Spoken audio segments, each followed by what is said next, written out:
Le centre de traitement de Kérita en Sierra Leone, les médecins analysent jusqu'à des centaines d'échantillons par jour des malades Ebola. Au Mexique, les familles de disparus font une tournée nationale. Au Pérou, 5 tonnes de drogue saisies et détruites par le ministère de l'Intérieur péruvien. Madame et monsieur, très heureux de vous retrouver ce début de semaine sur le Blessing Channel. Merci de rester connecté encore. L'ONG Mission Associative Universelle de Développement, en abrégé MAUDE, dirigée par monsieur Rodolphe, en collaboration avec la mairie de la commune de Koumassi, a organisé une journée de consultation gratuite. C'était le samedi 8 novembre dernier, avec plus de 70 médecins et infirmiers bénévoles qui ont apporté des soins à la population de Koumassi dans le district d'Abidjan. Conjuguer ces efforts à la mise en place de moyens et outils nécessaires à l'accessibilité aux soins, tel est l'objectif de l'ONG Mission Associative Universelle de Développement, en abrégé MAUDE, dirigée par M. Blon Rodolphe, qui en est le président fondateur. Elle a ainsi organisé une journée de consultation gratuite en collaboration avec la mairie de Koumassi. C'était ce samedi 8 novembre dernier, précisément au terrain Inch'Allah dans le district d'Abidjan. 70 médecins et infirmiers ont ausculté les populations sur 5 spécialités, à savoir la pédiatrie, la gynécologie, l'ophtalmologie, odontologie, la dermatologie et la médecine générale, le dépistage de facteurs de risque cardiovasculaires. Monsieur Abouakouadio, adjoint et représentant de la mairie de Koumassi, qui a apporté un appui logistique à la réalisation de cette journée, a donné l'exemple en recevant les premiers soins. Il a aussi invité les populations à venir sans crainte et massivement bénéficier des consultations gratuites. L'homme, pour ceux qui ont les moyens, chaque année, vont faire des soins un bilan de santé. Et vous savez, ce n'est pas tout le monde qui a ce moyen pour aller faire ce bilan de santé. Voilà qu'aujourd'hui, j'allais dire que Dieu aidant, vous avez vos jeunes qui sont organisés à travers, n'est-ce pas, l'ONG MAUDE, qui permet à des jeunes médecins de venir, n'est-ce pas, vous permettre de contrôler votre santé, de voir si vous portez bien ou non. Moment important pour M. Rodolphe Blon, président fondateur de l'ONG MAUDE, de rappeler la mission de l'organisation qui est de permettre l'accès aux soins des populations défavorisées. L'ONG MAUDE qui a été créée en décembre 2013 à Paris avec un bureau ici à Abidjan, dont l'objectif est de permettre l'accès aux soins aux personnes défavorisées. Donc nous mettons en fait en place les moyens d'aller vers les populations et leur permettre d'avoir un accès aux soins. Dans un futur proche, nous espérons avoir des structures dans lesquelles nous pourrons même accueillir les populations défavorisées à moindre coût. Des ordonnances ont été faites aux populations après consultation et des soins ont été administrés. C'est une population heureuse qui a exprimé sa reconnaissance à l'ONG MAUDE. Je remercie l'ONG MAUDE pour ce qu'ils font, cette initiative qu'ils ont pris de pouvoir envoyer les médecins auprès de nous pour pouvoir voir la santé de nos enfants. C'est ma mère, souvent quand je marche, ça me fait tomber. Voilà. Donc maintenant c'est ça, ils ont dit dans notre quartier Kibo, qu'aujourd'hui on n'a qu'à se rendre ici, qu'il y aura des docteurs qui vont venir pour nous soigner. Donc c'est ça qui nous a présenté ici ce matin pour les femmes. L'ONG Mission Associative Universelle de Développement a pour projet futur la mise en place de cliniques sociales avec des accès gratuits aux enfants et réponses adéquates en cas d'urgence pour d'autres patients. Que Dieu vous bénisse. Toujours en religion, le ministère de la Puissance de l'Évangile, en abrégé MPE Bethel, a organisé un moment d'impact prophétique. Un thème accompagnait ce moment, c'était « Ton ennemi sera ton griot », un thème bien exploité par le révérend prophète Nathanaël Kofi. L'homme de Dieu a démontré par la suite la puissance du Saint-Esprit avec des actions prophétiques. Ton ennemi sera ton griot, tel est le thème exploité et décortiqué ce samedi 8 novembre 2014 au ministère de la Puissance de l'Évangile, en abrégé MPE, dirigé par le révérend Éric Oyou. Le programme dénommé Espace Impact Prophétique, tempête de prière présenté par le dit ministère, a rassemblé plusieurs fidèles pour un véritable moment de communion et de prière intense. Loin de l'Éternel, le prophète des nations, Nathanaël Kofi, orateur principal de ce moment d'impactation, a nourri spirituellement le peuple avec un message fort, s'appuyant sur le thème « Ton ennemi sera ton griot ». Mais de prime abord, le groupe Eden a plongé le peuple dans un moment de louange et d'adoration.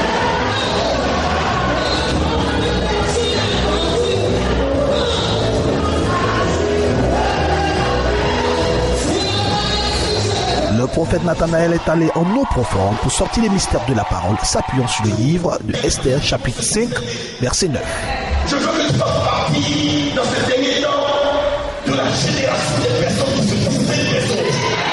Je ne pense plus au Amen. Alléluia. On peut porter le même costume, on peut porter la même jupe rouge, on peut porter le même boubou. Mais mon ami, avec le même boubou, la même jupe rouge qu'on a portée, je ne suis pas pareil à toi. Parce que j'ai une vie de consécration. J'ai une vie au-delà de toi. C'est ça le problème. Le monde a besoin de ceux qui marquent la différence. Le monde a besoin de ceux qui savent payer le prix. Le monde a besoin de ceux qui sont bourrés d'expérience, remplis de témoignages. Tu vas quoi nous dire? Selon lui, ton ennemi est un instrument utilisé pour que la gloire de Dieu se manifeste dans ta vie.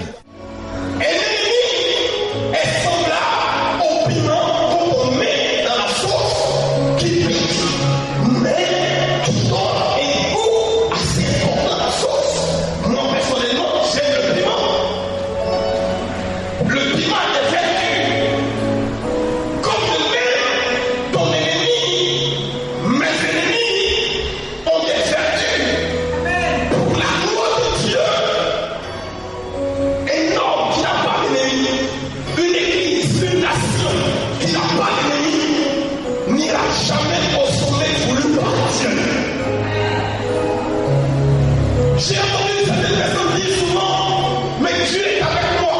Pourquoi j'ai tant d'ennemis? Jésus est mort à la croix pour moi. Il a tout accompli. Pourquoi j'ai des ennemis? Je veux te dire ce soir, ton ennemi est ton compagnon de route jusqu'à ta résurrection.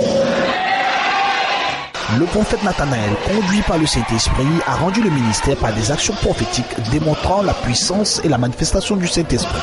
À partir de cette nuit à minuit 00, prends ton balai et parlait en déclarant des paroles. La Bible dit c'est le balai de la restitution.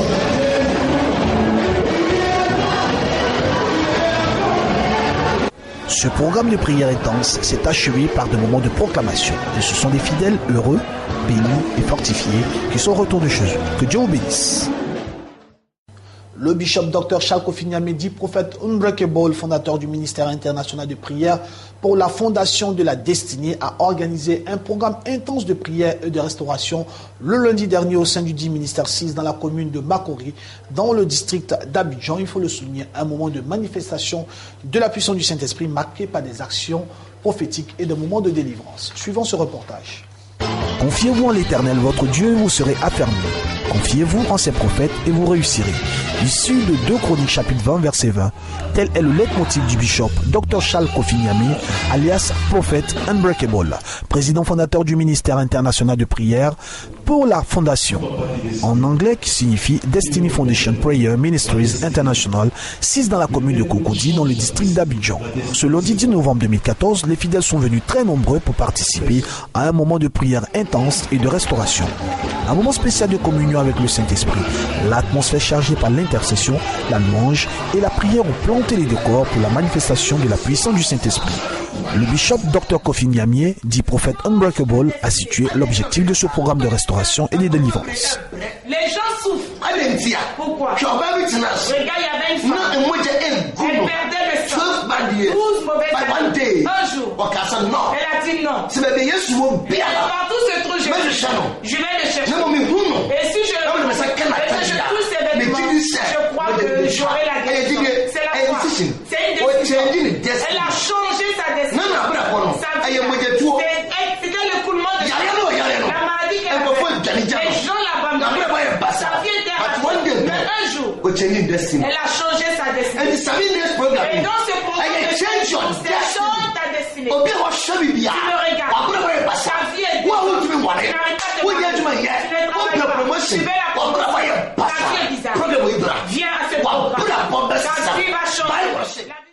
Loin de l'Éternel, dans une autre dimension totalement conduite par le Saint-Esprit, a rendu le ministère avec des paroles de connaissance authentiques. Jésus. Je brise l'esprit de mort. Je brise l'esprit de mort. Esprit de mort. Je brise. Esprit de mort. Je brise. Je brise. Esprit de mort. Je dis au Père, Jésus.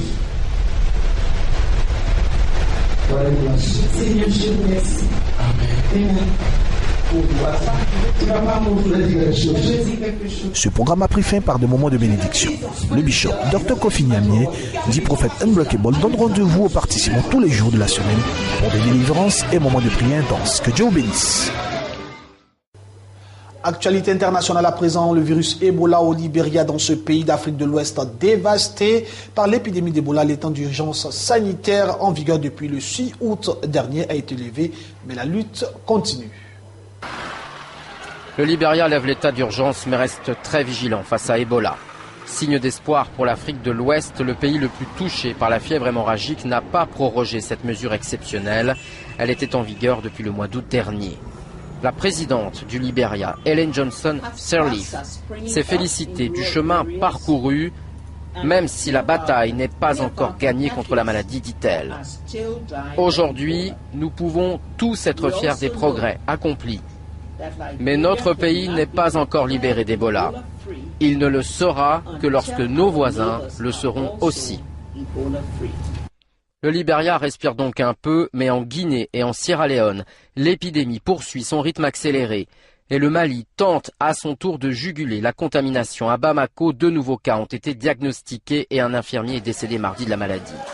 Hier, Médecins sans frontières a annoncé la mise en place rapide de premiers essais de 3 traitements cliniques dont les résultats pourraient être disponibles dès février. L'objectif est de tenter de trouver une thérapie efficace contre la maladie qui tue actuellement entre 50 et 80% de ceux qui sont infectés selon MSF.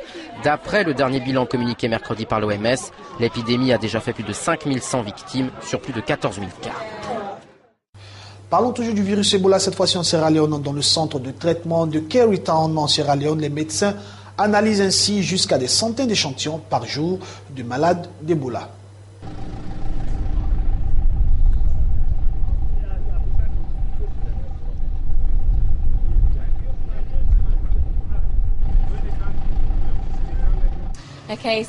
Le nombre d'échantillons que nous recevons varie. Cela peut aller d'une dizaine par jour à des centaines par jour. Ce sont des échantillons de sang et des échantillons pris sur la peau de patients vivants ou morts. Donc du moment où l'échantillon arrive chez nous, si nous n'avons rien d'autre, il faut 4 heures pour tout le processus. Mais évidemment, cela varie en fonction de la charge de travail.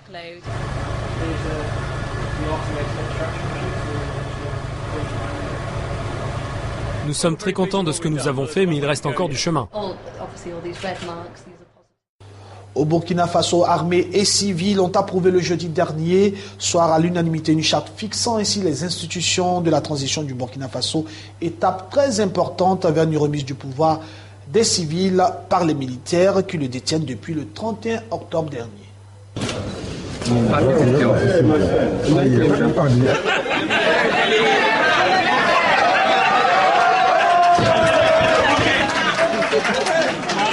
C'est une étape décisive. Nous espérons maintenant avoir l'opportunité rapidement d'en faire une adoption plus formelle et une signature, et ensuite procéder à la nomination du chef d'État de la transition. Et de mon point de vue, ça ne devrait pas tarder, ça va aller très vite.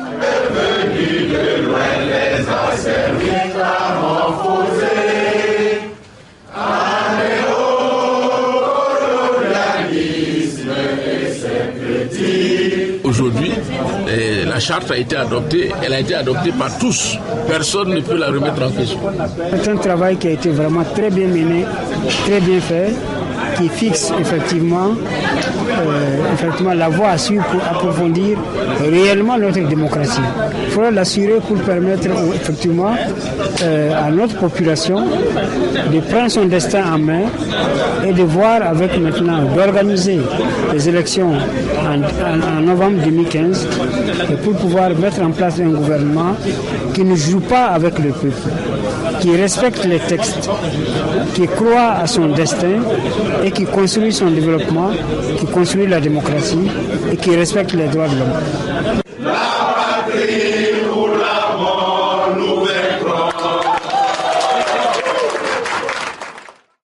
En France, à présent, encore confidentiel en dehors de l'autopartage, les voitures 100% électriques devraient bientôt conquérir les rues de Paris. Exemple avec les taxis bleus qui espèrent d'ici à 2017 proposer une flotte de maximum 1000 taxis propres et silencieux.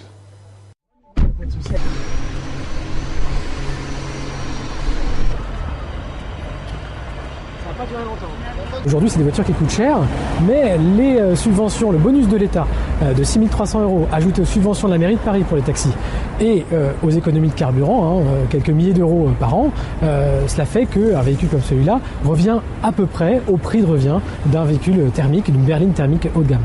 On croit que le potentiel de véhicules électriques à 3 ans au sein de la flotte de taxis parisiens est de l'ordre de 1000 à 2000 véhicules électriques.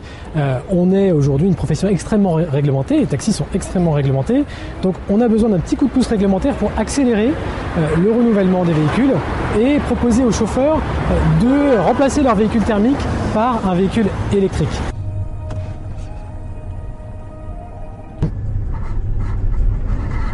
Le soir, quand je rentre chez moi, j'ai l'impression de ne pas avoir travaillé.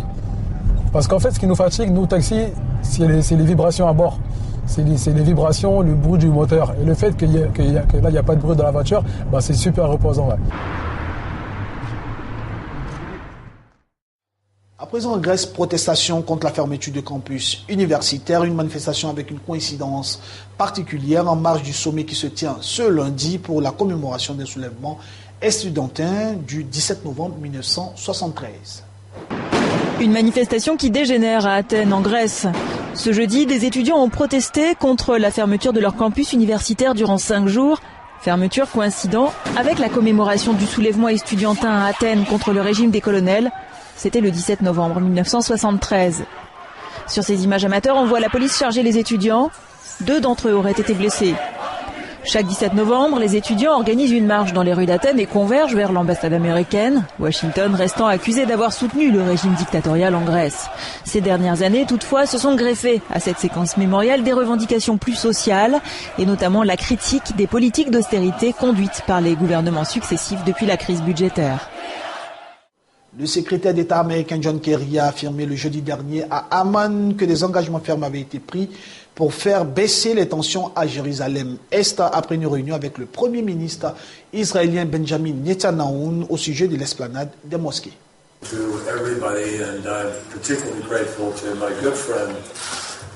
President Abbas strongly restated Le président Abbas a répété de manière forte son engagement ferme pour la non-violence et il a été clair sur le fait qu'il allait faire tout son possible pour ramener le calme et prévenir l'incitation à la violence pour changer le climat actuel.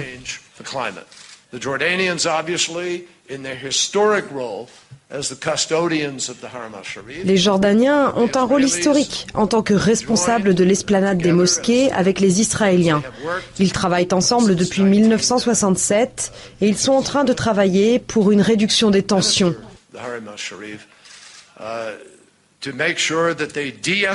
Ils vont s'assurer que les prochaines étapes permettront de construire la confiance et restaurer le status quo.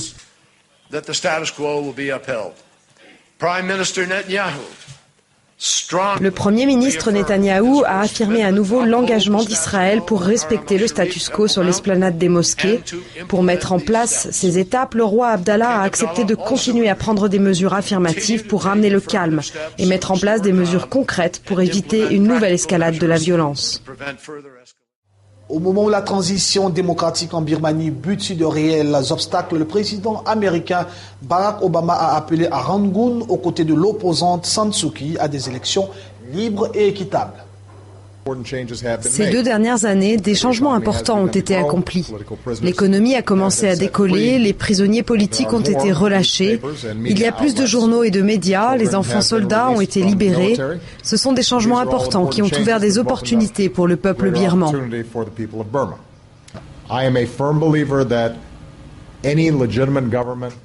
Je suis un fervent partisan de l'idée qu'un gouvernement légitime doit être basé sur le respect de la loi et la reconnaissance du fait que tous sont égaux devant la loi. Les discriminations contre les Rohingyas ou toute autre minorité religieuse ne reflètent pas le type de pays que la Birmanie veut devenir sur le long terme.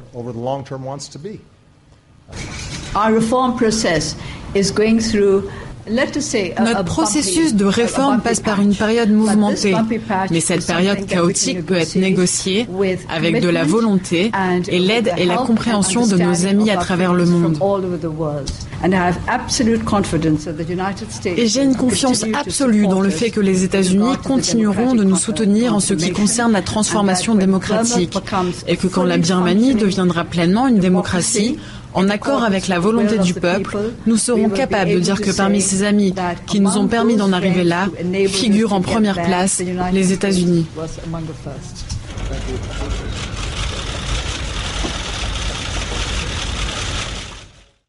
Au Mexique à présent, les familles des 43 étudiants ont disparu, probablement massacrés par un cartel de l'État de Guerrero, ont entamé le jeudi dernier une tournée d'une semaine dans le pays pour sensibiliser les Mexicains sur le sort de leurs enfants et dire non à la violence. Beaucoup de personnes nous soutiennent et nous devons nous aussi aller les informer sur la situation pour qu'ils ne croient pas seulement ce qui est dit à la télé. Nous devons y aller pour dire merci à ces personnes qui nous soutiennent. Porque los estudiantes no los van a callar, ni con tanto.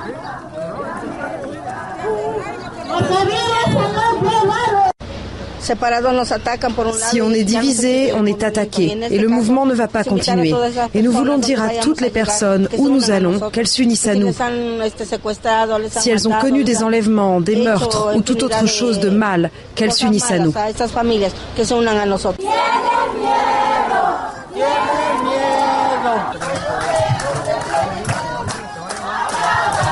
Nous n'avons aucune certitude que les restes qui ont été récemment retrouvés à Cocula et qui ont été envoyés en Autriche pour faire des tests soient ceux des camarades étudiants. Et tant que nous n'en sommes pas sûrs, pour nous, ils sont vivants. Terminons cette édition d'information avec le Pérou. 5 tonnes de drogue ont été saisies et détruites par le ministère de l'Intérieur péruvien. Un acte fort pour la lutte contre la drogue. À Lima, au Pérou, les autorités affirment avoir détruit ce jeudi 5 tonnes de drogue à base de cocaïne et de cannabis. Ces images montrant des agents testant la pureté des drogues avant qu'elles ne soient jetées dans un incinérateur ont été fournies notamment par le ministère péruvien de l'Intérieur. Madame et monsieur, ici professeur d'édition d'information, merci de l'avoir suivi. Bon début de semaine sur le Blessing Channel, que Dieu vous bénisse.